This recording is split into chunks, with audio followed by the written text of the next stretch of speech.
नमस्कार, मी सरपंच महेश पवार. आता काही लोक म्हणते ते तुम्ही सरपंच आहे, तुम्ही काय गावचा विकासच केला नाही. तुम्हाला माहित नाही मी विकास केलेला. तुम्हाला आठवत नाही का मी विकास केलाय ते? विकास मी तेव्हाच केलाय, जेव्हा तुम्ही इलेक्शनला तुम्हाला हॉटेलवर बुक करून मी जेवाय घातलं होतं. दारू पाजली होती. माव्या गुटक्यापासून तुम्हाला पुरवलंय राव. शेवट शेवट तर मी तुम्हाला 1000 2,000 रुपये दिले ते मताला. मग ते पैसे मला आधी काढू दे. माझ्याकडे तर एवढं पैसे कुठलं हो? ते पैसे आधी गोळा होऊ द्या. मग पुन्हा मी विकास करतोच की. हां. तुम्हाला जर मग असं बी द्यायचं, असं बी मग मी राव काय नेमकं करायचं? मग काय सरपंच पदाला आता सांगा बरं?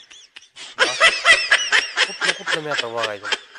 तिकडं पैसे खर्च करा, इकडं बी करा आणि मग मी कुठनं मला येणं कुठनं आहे? आता मला थोडं पैसे काढून घेऊ द्या ह्यातनं काहीतरी छटकाव 2 नंबर मारून. मग तुमचे ऐकतो. तुमच्या मनासारखं कामं करतो. अजून कसला विकास पाहिजे राव? आपल्या